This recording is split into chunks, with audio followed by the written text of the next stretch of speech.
Nous sommes au bord du lac du Bourget. Bon, il pleut effectivement, c'est à Brison, petit hameau de Brison-Saint-Innocent. À mes côtés, Yves. Alors Yves, on va en parler parce que Yves, la pêche, ça vous connaît. Oui, ça me connaît, oui, je vais régulièrement, chaque année. J'essaye de prendre des plus gros poissons que je peux. Alors, Voilà, ça, il veut battre son record. Son plus gros pour l'instant, c'est 1,50 m, c'est ça? voilà 1,50 m, ouais, pour 17 kilos, le C'est pas dernier. un lavaré, on dit bien. 1,50 m, c'est une. Un silure. C'est un silure dans le lac du Bourget. Et c'était quand ça? Pardon? C'était passé quand la prise? C'est en fin de saison l'année passée, oui. Voilà. Mm. Alors, expliquez-moi, décrivez-moi quelle émotion vous avez quand vous sentez que vous avez une grosse prise. Ça doit bouger de partout, hein. Eh ben oui, ça dure le plus longtemps possible et puis voilà, on essaye de le mettre dans le bateau. Et ben voilà, tout ça. Il faut épuiser le silure. Voilà, non, on n'épuise pas, on le gaffe.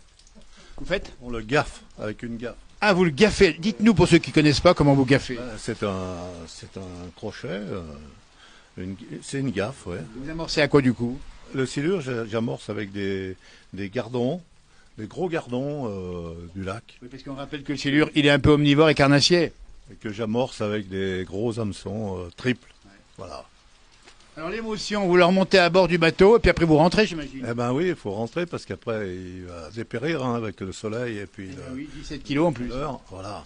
Alors on rentre le mettre au frais dans la cave, voilà. Et puis Alors on après, le met au frais à la cave. Décrivez-nous les étapes qui vont le conduire, ce silure, dans votre estomac. voilà. Puis après, on tire la peau, on le traite et puis Alors, voilà. on tire la peau, ça veut dire qu'on a la peau, hein. On tire la peau, ouais, comme une anguille, on tire la peau, ouais, voilà. Et après vous faites? Et puis après, on le coupe en morceaux et puis on le met au congélateur, voilà. Donc au congélateur, on est bien d'accord. Est-ce qu'il y a des arêtes dans le silure? Il n'y a pas beaucoup d'arêtes, non. C'est un peu, c'est comme, c'est un peu la morphologie de l'anguille, un peu. Ah oui, d'accord. C'est cartilagineux, ouais. Alors ensuite, on dit bien congélateur, mais le jour où on veut se faire un petit plaisir, on le sort du congèle, on le fait décongeler, puis comment on le prépare? Eh ben, on le prépare. Vous allez demander ça à mon voisin là. Alors, il l'a fait une fois, mais il y a Pierre à côté qui le fait très bien. Mais mettez à côté Pierre. Mais non, mais dis-nous un peu comment on prépare, pour ceux qui connaissent pas, et la recette, tiens, pour préparer un silure.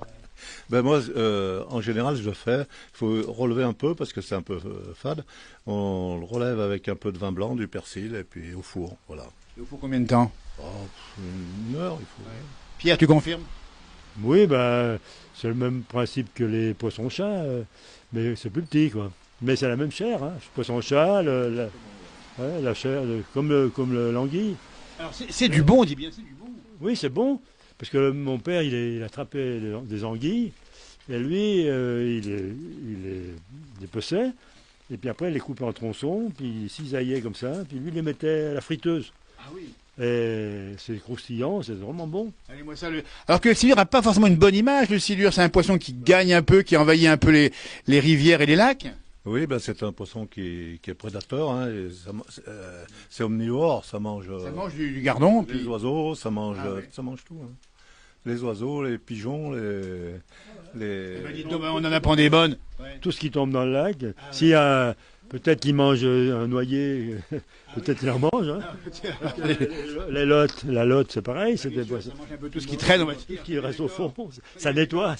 Alors, ça veut dire que ce poisson, il faut peut-être un peu le réhabiliter, le silure, finalement. Ben, Il faut dire qu'il est bon à manger. oui, il est bon à manger, oui, il n'y a pas de souci. Ouais. Par contre, est-ce qu'il nuit pas un peu aux poissons qui sont, bon, le lavaret? C'est un prédateur. Hein. Et puis, disons que c'est servi dans les restaurants maintenant. Hein. Et voilà, donc il faut les pêcher pour empêcher qu'ils mangent les autres poissons, éventuellement c'est ça. Et on boit quoi avec ce poisson, dites donc Yves? Ah, ben je sais pas, on mettrait un coup de roussette ou. Ah, un coup de roussette, il faut. La colombière, la roussette. On les entend, les spécialistes, on a... La roussette, c'est un peu plus sucré, mais la colombière, ça doit bien aller. La colombière, c'est pas le mot d'ici. Hein. Parce que Rossillon sera content. Voilà, on dit bien, on va saluer aussi nos amis viticulteurs pas loin, la Chautagne pas loin, parce que ça se marie bien les vins avec les poissons.